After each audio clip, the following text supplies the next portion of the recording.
So I've seen this guy in daycare. Yeah. Hey, buddy. Not in a chair. So what brings you in?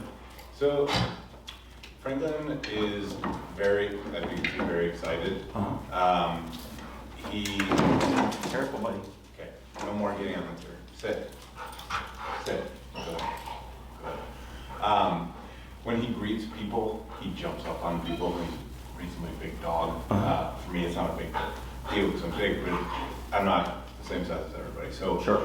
He also had an issue at his old daycare. Franklin used to be the most social dog ever. He loved playing with dogs. He loved being with dogs. Now if we go to a dog park, he just sits by my side. He doesn't want to interact. Even here, he doesn't want to be the most social dog. When we walk on a leash, he's great on his leash. He stays by my side. He doesn't really pull. He walks at our pace. But if we see another dog, he will say hi to it. He will let them sniff him. But after about 3 or 4 seconds, he gets nervous and defensive, and so we'll bark at them or snap at them. And where before he used to never do that. He used to play. He was the most social dog you could have ever asked for. Sure. So the big things we want to work on. Sorry, I made a note. Yeah, go ahead. Yeah, let's hear it.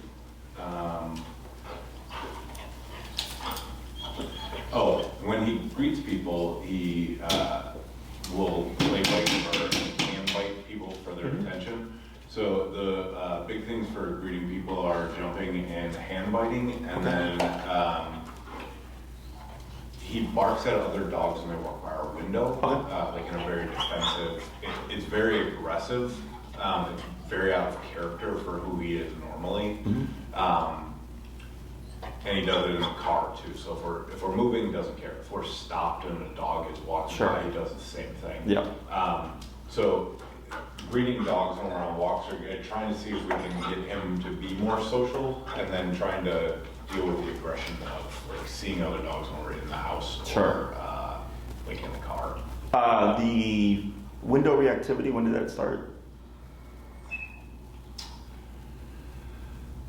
Oh, he's probably been doing that for maybe a year. We have another dog, an older dog, and that's his one thing. So most of the time he's the most docile, doesn't care about anything dog. The older dog. The older dog. Doesn't need interaction, doesn't have any problems at a dog park. He plays with dogs. He doesn't care either one way or another.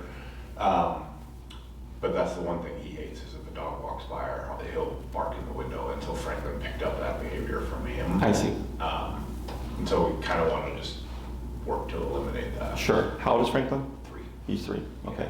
And our older dog is 9. And when did the kind of antisocial behavior start? What age? It probably started last fall, so September, October-ish. Okay. Sometime around then. Okay. He used to go to doggy dojo. Okay. And it's more of an unsupervised Sure. thing. And like I said, he was the most social dog, and so I think they kind of just let him because he wasn't a problem. Sure. And then something happened, and it literally was like a switch. One day we went to the dog park, and he literally just sat between my legs and wouldn't. And this was back in September. Yeah. Fall. Okay. Yeah. So that would put him at like 2 years and a quarter, maybe. Yeah. Okay. And then what about going to doggy dojo? Was it you went there and then one day tried to bring him back, and it was just like a different reaction on his part, or? So it wasn't so much on like there because it's similar to here that you would call and they would come bring the dog in and bring him in. But I could just tell, like whenever we were around other dogs, there was something different about him. Okay. And he did 2 boarding stays there, and they said that he was kind of irritable when he was there. And we found out after his second stay that they had 15 dogs in like a space like this big. And so I don't think he felt safe, and I don't think he felt like he had his own space to like sleep or relax. I see. So this was for the overnight. They were in a room like this. I see. Yeah. It's a smaller room than this. Okay. So, Were they not caged or caged? not I caged. see. Yeah. Okay. So yeah, and then like that's when we noticed the stuff with the dog park, because we would go to the dog park every weekend. It was one of his favorite things. He loved going there, play with. He would find a dog, play with that dog with holes. We could be there for an hour, play with the dog for the entire hour. If we were there, he loved that. And then one day we went, and it was just he just didn't want it. He wanted to do this. He wanted to stay by our side. He would follow our other dog a little bit, but wouldn't get more than meet you away. Sure. He just didn't feel safe. So Gotcha. we asked if something happened, and they said nothing that they knew about.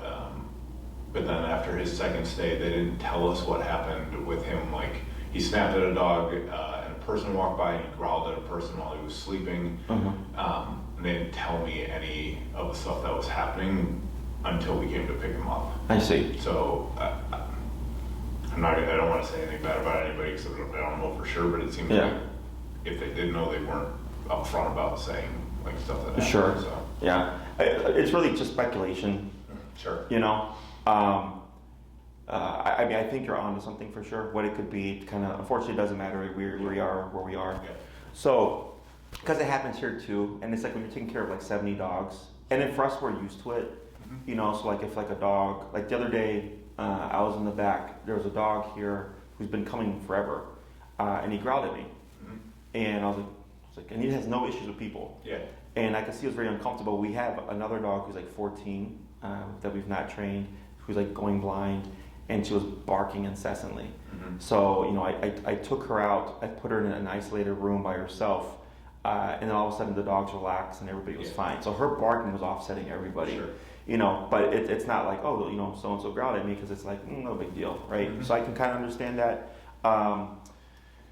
It can be a number of things. It could be nothing actually happened, but his stress levels are just through the roof.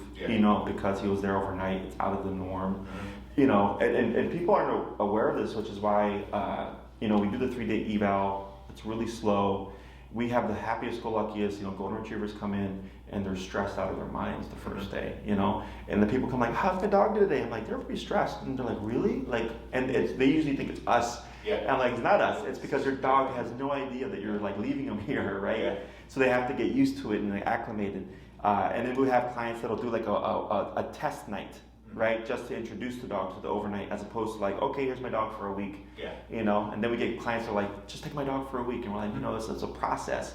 So it could be just, his stress levels were just through the roof, and it created a negative association, potentially created some distrust, is what it sounds like is what you're dealing with. So the unfortunate thing is there's no real guarantee of we can get Franklin back to who he was. Yeah. That's always the first thing. Unfortunately, typically when things make a turn for the worse, we can definitely get the dog back closer to stability. But getting him back to where he could say hi to every dog and go to the dog park and play with any dog is probably not going to happen.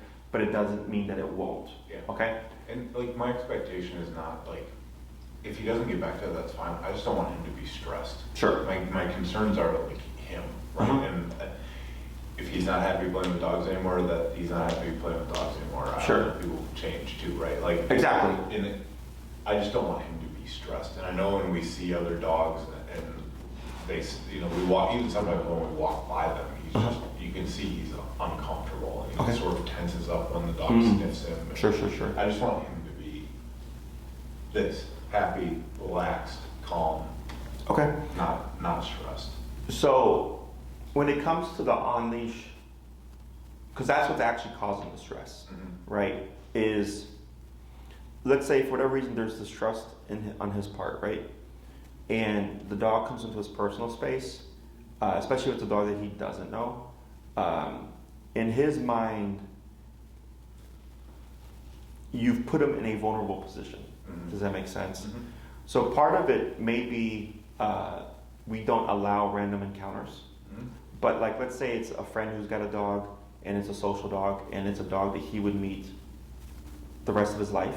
That makes more sense, and is actually much more realistic, because we have like a ritual, so to speak, that we teach clients, and you repeat that ritual until eventually Franklin's like, you know what, I've seen you 20 times, and it's always been like cool, it's been neutral, no bad experiences, and then he opens up and he plays with that dog as if it was any other, like before. Does that make sense? Yep.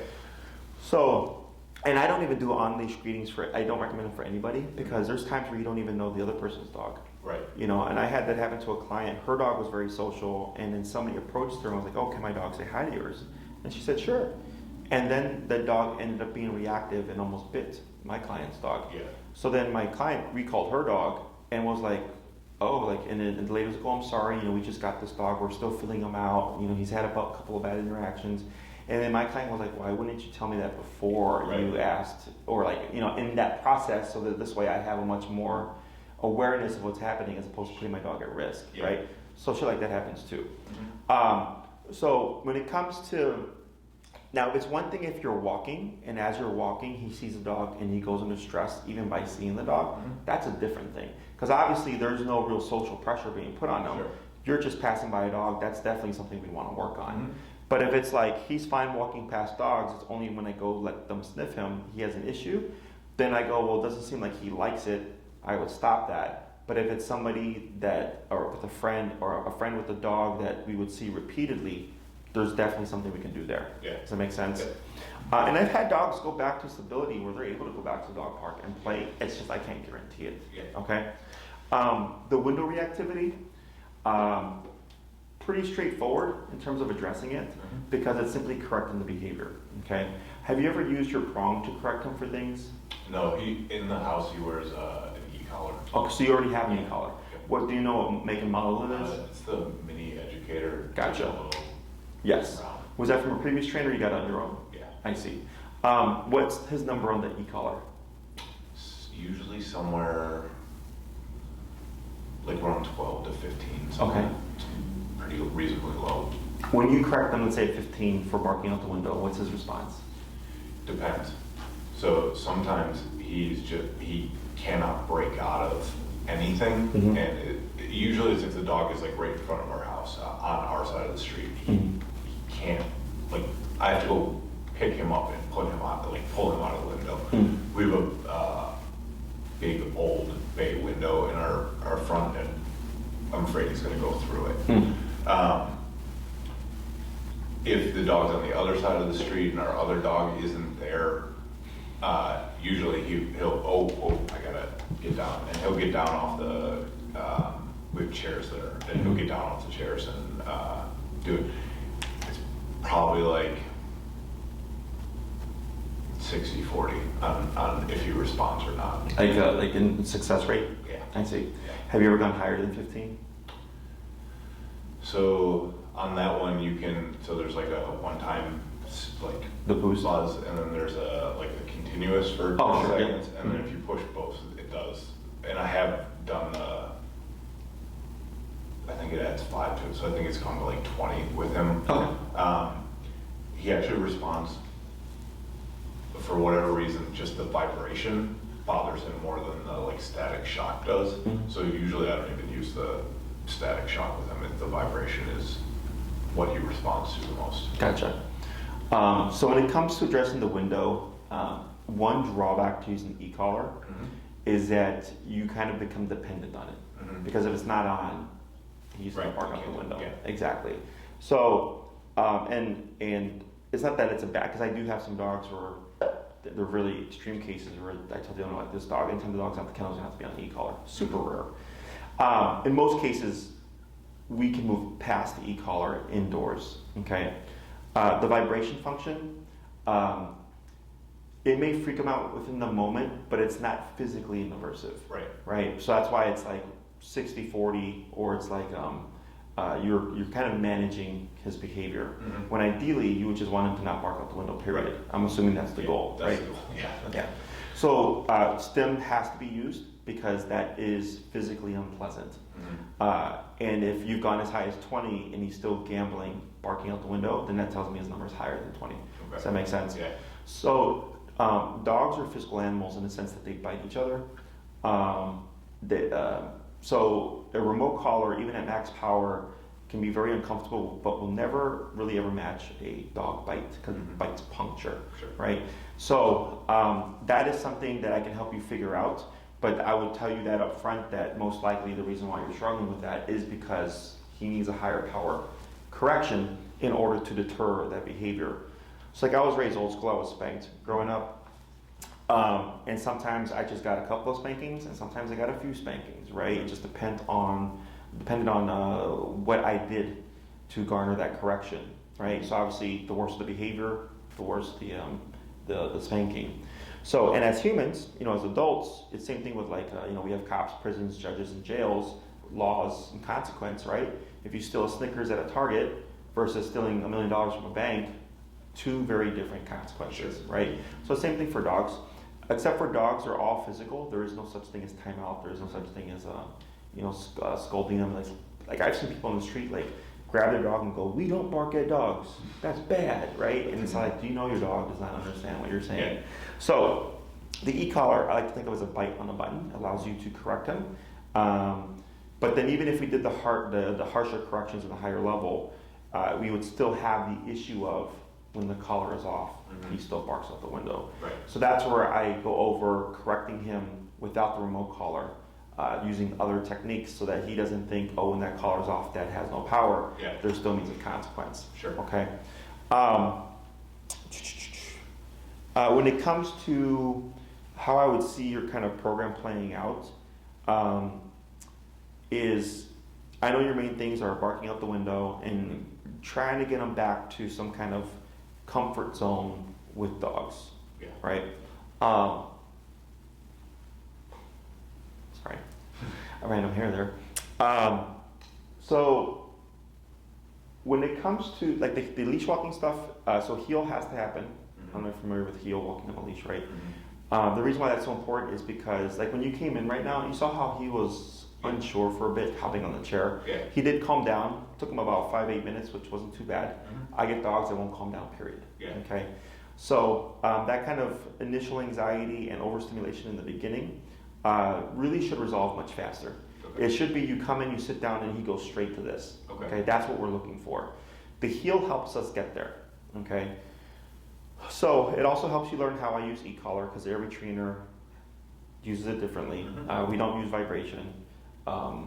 The only time we use vibration is to check if the collar is actually on. Yeah. So like if you're on 100 on the collar, nothing's happening, clearly something's wrong. You hit the vibration function, it's not vibrating, but it died or whatever. Yeah. But we don't ever use it for training. The only time we have is when we're training a deaf dog because there is no sound with them. Yeah. So there's no way to warn them of anything, so we use vibration. So we train purely using the stem because we want to avoid negative experiences. And the stem is technically like a negative, it's unpleasant, right? So the reason why the heel is important is because most people walk their dogs 3 times a day, 7 days a week to go potty and stuff. So that's 3 times a day, 7 days a week, they're practicing this healing exercise, okay? And because it's a structured exercise that comes with kind of consequence and expectation, it's something that you practice routinely with your dog to keep them in this kind of a structured state, so to speak, okay? So to give an example, I had a client, they had a pit bull puppy, it was like 9 months, and it was chewing everything in the house. And they came in like, we gotta stop this chewing, like blah, blah, blah, right? And right away, the first thing I think is frustration. This is a puppy that's frustrated. Because typically chewing happens at 6 months, the teeth fall out, and that tends to resolve for the most part. Okay. So if a dog is doing that at an older age, the first thing I always think is, this is a frustrated dog, okay? We covered the healing exercise, one class, came back the next week, the chewing stopped. Okay, and they never saw it for the rest of the program. And I remember we were talking about it, like how they thought that they were gonna have to punish the chewing, right? And in some cases you have to, but they were surprised because they're like, how did that fix itself so quickly? I was like, because your puppy needs structure, your puppy needs consequence and boundaries and expectations and things to be held accountable for. And when you meet all those needs, frustration goes away. It's just like with humans. Right? If we're in a relationship with someone and we're meeting each other's needs, there's no frustration. But if one person's needs are not being fulfilled, there is frustration, right? Same thing with dogs, right? But their needs, it's typically physicality, right? Nipping and biting each other to create a harmony. So since we're nipping and biting the puppy with the e-collar, the puppy was like, I'm finally getting what I need. Because they would get it from their litter mates. They would get it from their mother if they did something that was that wasn't allowed. They would just bite each other, and then that's what they're getting their instinctual requirements, so to speak. So the first thing we always do is teach heel and see what does it help fix. You might see, hey Jesse, barking out the window has dropped 60%, 40%, 10%, 90%, right? Just from covering heel, because now he's getting structure and he's learning how to be focused and in the passive state when he's outside. So then it carries inside, okay? If that doesn't happen, not a big deal. We'll address it, okay? But that's why we always cover heel first. We want to know, what does it fix, okay? We have second class. The second class will review the week, how to go, review the second part of heel because it's a two-part exercise. By the third week, we could then jump into either, if you're still struggling with barking out the window, we'll address that stuff, or how can I introduce my dog to another dog in a way that he feels more secure, okay? That could be the third class. Because once we got the brain straightened out, then it's me showing you how to correctly introduce dogs to other dogs, okay? And then you would take that exercise and you would repeat it with anybody who has a dog that he's not met before, or maybe a dog he met before but it didn't go well, and you would repeat that exercise to see if we can build trust, okay? So like with humans, we don't just like meet someone and say like, we're best friends, right? It's usually something that's accomplished over time. Because over time you go through, you have experiences together, whether they're good or bad. You do things together, right? Go hiking, go shopping, talk on the phone, all that stuff. And over the course of time, you just build that really strong bond that makes you best friends, right? Same thing with relationships, with significant others. It's over time. But for dogs, it's kind of expected to be immediate, And in your case, you did kind of have that dog where he was just a social butterfly, right? And then a negative experience that we suspect has now caused him to have distrust. So by doing this more, repeated approach, it allows him to build the trust with the dog to then be able to open up, okay? Typically the first one is always the hardest, but once he gets over that social hump, the next dog is easier, the next dog is easier, the next dog is easier. And if you keep doing that, if you have 20 friends with 20 dogs, there is a potential that you could bring him back to where he was because you have so many dogs to build trust with, But if it's like, I got 3 buddies with dogs, maybe not going to happen, So that's why I was like, it's going to be contingent on a lot of stuff. Or he could be great with all those dogs and you take him to the dog park and he's like, I don't like it here, Dad. Right? Then it's like, okay, cool, you don't like dog parks, not a problem, but I at least know we have other outlets for you to be able to socialize. Okay? So that would be the third class. What about, does he need a recall or anything, come and call type stuff? He'll come probably like 30% of the time. Okay, so we definitely want to fix that, okay? So we don't want 30%, you want as close to 100 as possible. So okay, so I would probably put you like at a 6 class range, okay? Because we have 3, 6, 9, and 12-week programs. If all you cared about was barking out the window and learning how to socialize with dogs, I could technically get that done within 3 classes. It'd be very condensed. But I'm just focusing on the leash walking, the barking at the window, and the how do I introduce my dog to another dog. If we're doing recall, it'll definitely push into a 6 class range. Okay. So then it would be 2 classes on heel. I would probably do recall the 3rd class because recall takes the longest to teach. The 4th class I would then do as a socialization class. Okay. Classes 5 and 6 can be treated as a variable. It can be, hey Jesse, he did great with my friend's dog who was very calm, but we tried it with another friend's dog who's very excited and it didn't go well. And you want to do a session with that friend? Bring them on in, because different personality types. Sure. Okay.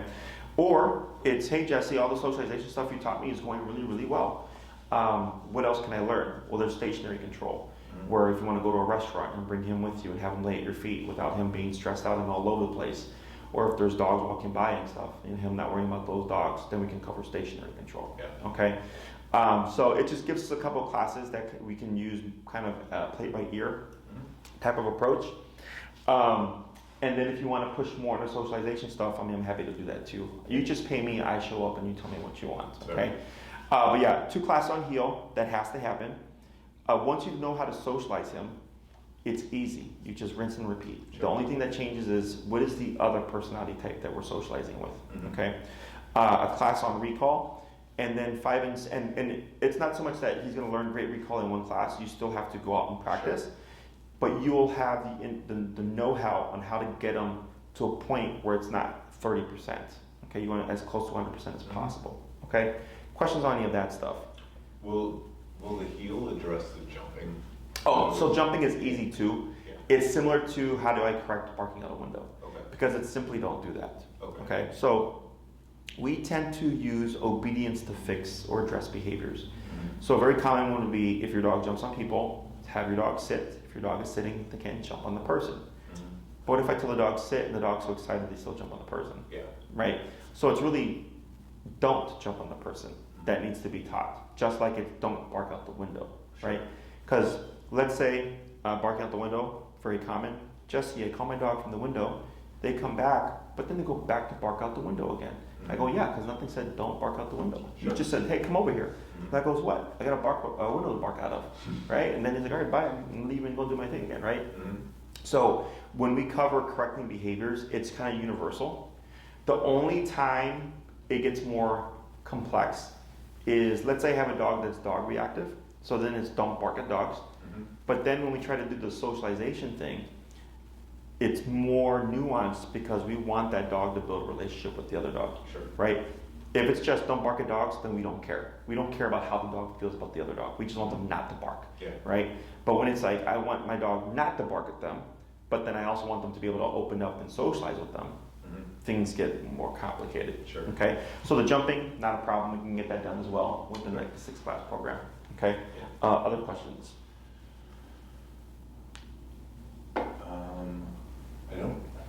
I mean, you've seen Franklin here, and I don't think any dog is untrainable. I mean, there are untrainable dogs, but like, do you think that this is effective, would be effective for Franklin? Because he did do a 3-week board and train with a trainer, and there are things he learned and things he responds to, but I don't feel like that was a good use of time or money with him. Was this post the problems or prior? It was prior. How much follow-up did you get with that board and train? We've probably gone back out there like 3 times for like a refresher. It happened January of 2020. Okay. No, I'm sorry, 21. Okay. January 21. So we went out a few times to follow up with them, but. When it came to, I'm assuming Franklin has a heel. No, that wasn't one of the things that they taught him. What commands did they teach him? Place, stay, trying to remember the other stuff that they covered. It was all basic commands. Because heel was specifically one that I know wasn't in there. Okay. So like he'll sit, like if we're walking, I stop and I pull up on his collar just a tiny bit until he sits immediately. A lot of times I don't even have to put the pressure on if we stop, he'll just sit. So it seemed to be a lot of leash focused stuff. So his behavior on a leash is great. You couldn't ask for much better in a dog when he's on his leash. If it's just me and him walking on the street, there isn't another dog that comes to stop and say hi to him. He's by my side. He's not wandering around. He's not distracted. He's focused on our walk, and that's what his thing is. So it seemed like it was a lot of leash. Are you looking for more off leash? Not necessarily off leash. We have a yard, so like when I tell him to come in, again, like 60% of the time he'll come in. But in our house, he won't, like, if I tell him to come, sometimes he just looks at me and is like, I don't want to do that, so I'm not going to do it. Again, that's where about that 30% is I'll tell him to come and you put my hand out like this for him to come, and he'll do it sometimes inside. So I guess you have more of like off leash inside of our house. Okay. Not necessarily like off leash like in nature, but like. When you did your refreshers, did they cover recall? A little bit, not a lot. What did they tell you for recall? Do you remember? I don't, I'm sorry. Okay, no, it's fine. So I think the issue is In my opinion, I don't think it's a very good boarding train, because it's one thing to have issues because there's like a disconnect, but it's another thing to have issues and then like not much was covered with you, right? And that's why I asked about heal. Heal's kind of the big giveaway. It's like the most important command, and a lot of trainers don't know how to teach it, so they avoid it. They don't know how to teach it in a sense that it applies to life, because people tend to think of heal as a competition ring thing, but heal is meant to be applied in life. That's what helps. Like all the dogs that we have here that are reactive and stuff, heal is the command that helps them kind of stabilize. Okay. So the other thing about boarding trains is you don't see the work that's being put into the dog. You just kind of drop them off and you come back, and if there's progress, it's like you just see the progress, but there's no understanding of what the progress is. Does that make sense? Yeah. Or how your dog learned something, or why your dog learned how to do something. And that's the biggest gap that I see a lot, is that people don't they think, oh, I tell my dog to do something, I press the remote like I would change a channel. It doesn't really work that way. There's a lot of background in it. So I think with the program, one thing that you're going to pull is exactly how the e-collar works. Okay, because people tend to think of it as a punisher. If you don't do it, I punish you. Whereas we think of it more as a communicator. Not that you can't use it to punish a dog, you absolutely can. But we definitely want the dog to understand it as a communicator, but as a communicator that needs to be respected. That's the biggest thing. So, like the reason why most people go the speed limit and stop at red lights and all that stuff is because we respect the consequences. I don't want to get a ticket, right? I don't want to go to jail, blah, blah, blah, blah, right? Same thing with the dog. If you're operating at a level the dog respects, your application of the collar becomes less because the dog doesn't want the consequence, right? That's what I was talking about the 15 to 20 earlier, but the bark at the window, right? But there's a methodology to figuring out. It's not like put them at 100. If we need to, we will, but you have to work your way up to figure out, will 40 work, right? Like I have a case right now. Dog's name is Milo. He's a dog reactive case. He's a very extreme case, okay? And by extreme, I mean nothing that we did for the first 4 to 5 classes stopped the reactivity. Until I got to the point where I told the owner, I was like, we have to do max power consequence every single time for every little thing, okay? And I already knew this on the first class, but I have to get the owner to understand. So by the 5th class where he's like, man, like nothing's working, and I said, this is why, and I showed him and I explained it to him, and he went off. We just had a class a week ago at Oz Park, and there was dogs all over the place, no reactivity. Because he was reinforcing the level of consequence that his dog needed. Does that make sense? Yeah. But for someone to just come in and say, like, remote your dog at 127, it's kind of like, whoa, really, why? Yeah. So you have to learn why these things are happening the way they're happening. But since it's me teaching you and you teaching your own dog, it's all hands-on for you, okay? When it comes to socializing stuff, you're handling your own dog. I'm handling a different dog, or your friend comes with their dog, and I'm coaching you through everything, so it's all hands-on for you. And I think that's where it's going to be beneficial for you, is that you will actually have an understanding of how that tool works, your e-collar, and how to do things yourself with Franklin, because you're the one he's looking to. It doesn't matter if I know how to do it, right? Because he lives his day with you. Right. Same thing when it comes to correcting the behavior in the home of like the window reactivity. If you correct him yourself, right, and he stops barking, he's thinking, Dad himself will stop me. He doesn't need that thing on my neck to stop me. Does that make sense? And that's where the big progress is, because it's you. It's not this thing on his neck. Yeah. And not that the e-collar is bad. It's I like to call it a cop on a collar. So just like with people, we tend to go the speed limit when we see cops, right? And especially on the expressway, everybody speeds. Yeah. See his cop car, we all slow down. So I like to call it a cop on a collar.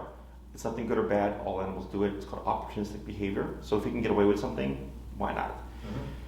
So the e-collar, in my opinion, is when you need it. If you take your dog on a walk, you can't account for life, you can't account for external stimuli, you can't account for the off-leash dog. I want to have that e-collar on, right? If I'm inside my home, it's controlled context. I really shouldn't need to have the e-collar on, but if I know my dog barks out the window, well, I want to have a means of being able to stop that, but if I would use the e-collar, then technically the e-collar is a 24/7 thing now. Does that make sense? Okay. So I help teach you all this stuff, and in some cases we do get dogs where the other approaches aren't effective in correcting behaviors because they are physical animals, they bite each other. It happens, it's very rare, where it's like, man, you know, it sucks, you're just gonna have to use the e-collar, but I'll tell them, like, if you know 4 to 7 is busy time with people walking in front, then from 4 to 7 your dog wears the e-collar. And then if the dog's great the rest of the day, then we remove it, we don't need it anymore. Make sense? Okay. I tailor my stuff to what you need as well. That's why I'm not worried about anything else, and that's why that's about recall, because the most important commands are walk in a leash and come uncalled. Okay, stationary control is nice just because it allows you to take them places, but that's only if you do 6 and everything's going great, and it's kind of like, well, we have classes to use, we might as well review skills. Yeah. You know, questions on any of that stuff? Yeah, he's not great at the stationary stuff either. Okay. He'll sit, and I can tell him to wait, Mhm. and he will, but if I tell him to sit and wait, and I'm in the kitchen, and he's in like the dining room part, it's all one room, I tell him to wait, he'll sit there and wait, because he can see me. Same, we have a very long hallway, our kitchen and dining room are in the back of our condo, and our living room's in front. I can tell him to wait, and he'll wait while I walk the entire thing. But if I went into the bedroom, which is 5 feet away from him down the hall, he'll come in and see what I'm doing. So he's not great at like stationary stuff. He gets the concept, he's just, it's not something he wants to do. I think it's probably because he wants to be by me. Yeah, it's attachment. Yeah, for sure. So no, I think that sounds like a great plan, and Yeah, 6 is like the bare minimum. Yeah. If you want more, you can actually, because there's always more skills we can teach the dog. It's just a matter of, is the owner going to use it? You know, so outside from like the stuff that you have, right? Think of it as like 3 classes is I just want to walk my dog. It's usually for dogs that have reactivity. That's all the owner cares about. 6 classes, I want to walk my dog and go to the park, so heel and recall. 9 is walk my dog, go to the park, stationary control, so I can go to restaurants. And then 12 is, you know, you go to the dog park, you go to the dog beach, you go hiking, you go to friends' houses, you know, your dog goes everywhere with you. So then we teach all 6 commands: sit, stay down, come, place, heel, and we can build them all to an off-leash level. But not everybody needs that, okay? So, and plus he's already had the previous training, which helps a little bit. It's just a matter of teaching him how we apply the collar, and then of course getting you caught up with all that stuff. So I think you're fine with 6. Please be aware, of course, that this is all contingent on your participation. You know, the hardest one is probably going to be the socialization stuff, because it's like, man, Jesse, I tried to get 5 friends to come meet with Franklin this week, and everybody got busy. Yeah. You know, like it happens. Yeah. But you would know how to do it. You know, so there's no time frame on you got to get done. It's just you have the skill, now apply it when you need it. Yeah. Okay. Other questions? I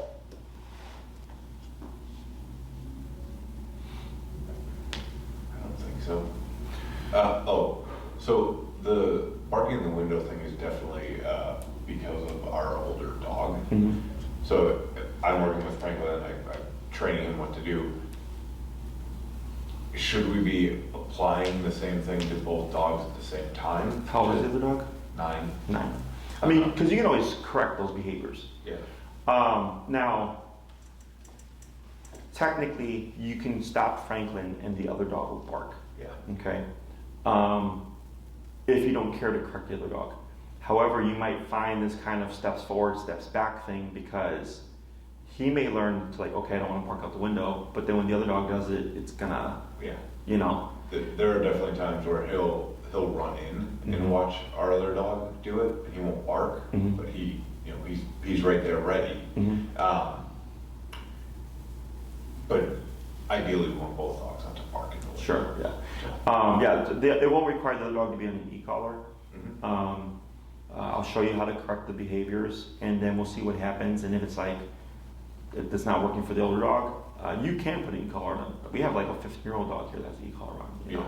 So my dog's 12; she's got an e-collar. So it's perfectly safe to use, and it's not. You don't have to go through any real training. It's just don't bark out the window. Right. You know. So that's not a problem. Other questions? No, I think that's really it. Because I just don't want him to be stressed. Sure. And I mean, stress is going to happen. It's just a part of life. But like, I agree with you. There's times where he shouldn't be stressed. Like, you know, like when he came in here, he shouldn't have been stressed. Right. Last thing would be, how much does Franklin weigh? About about 75 pounds. Okay, so the collar that he's on currently is meant for a 35-pound dog and under. Oh, Okay, that's why it's called the mini educator, right? But people don't know that. The client I just had before you with the Great Dane, yeah, mini educator.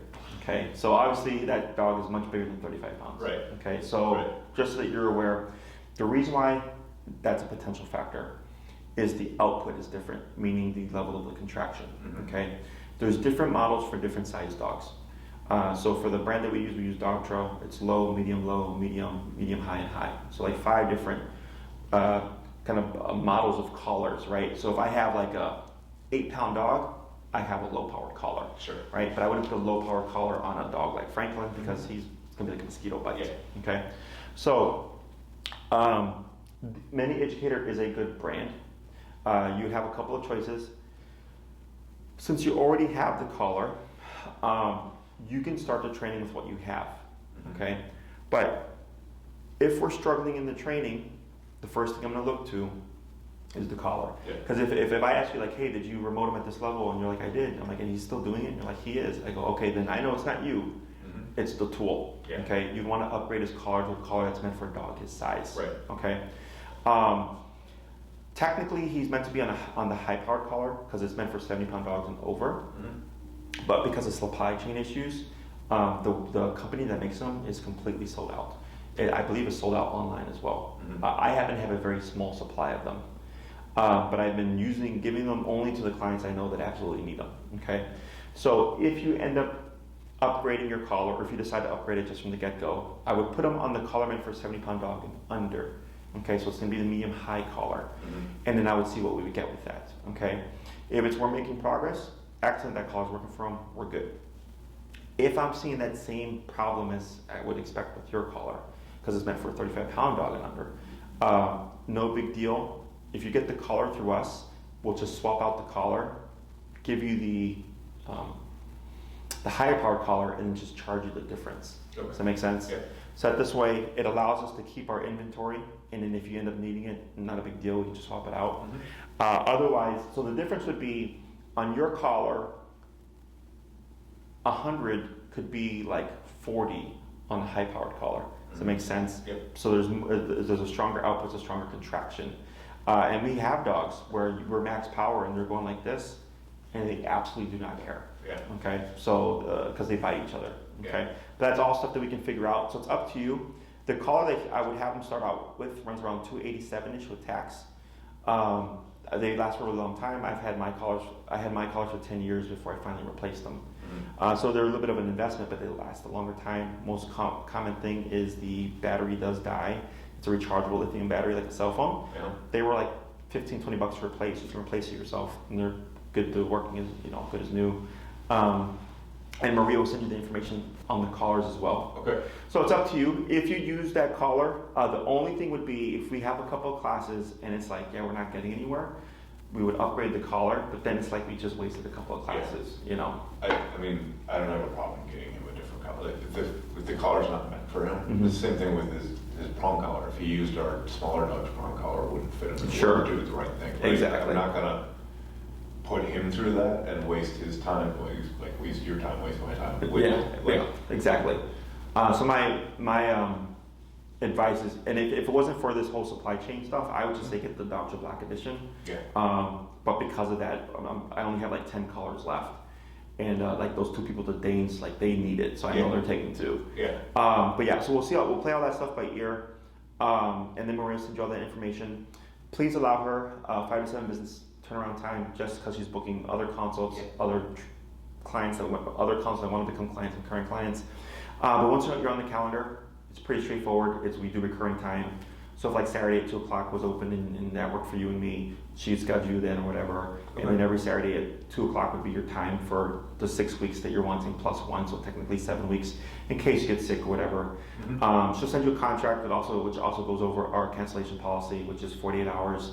So if you cancel or reschedule outside of 48 hours, no big deal. We either push back or reschedule. If you cancel within 48 hours, we always give everybody 1 freebie cancellation because we understand life happens. Sure.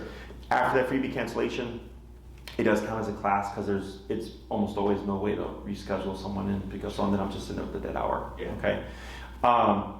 And if we start the program and there's something that happens and you're like, hey Jesse, like this happened, I'm really concerned about it, can we cover it?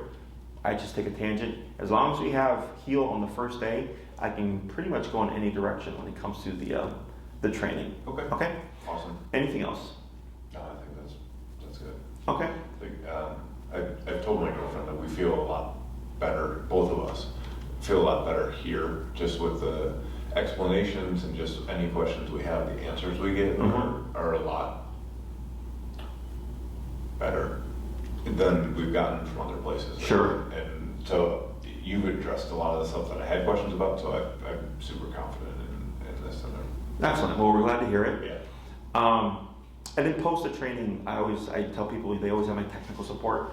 You know, like I get clients that'll email me from like 2 years ago, you know, and I'll just like send them a quick email back or whatever. Yeah. So I don't go anywhere. But yeah, we're happy to help. And then what's nice is that once he's on the e-collar and stuff, he would participate in all the other stuff that, like they do duration work here. So if he learns duration, it would be reinforced here. My staff would also reinforce his training. So like if he tries to jump on someone, they would correct it. Yeah. So then everybody's on the same page. Okay. Anything else? No, I think that's it. Okay. So Maria will get in contact with you. If you want to expedite things a little bit more, you feel free to email her Okay. and say, hey Maria, I want to do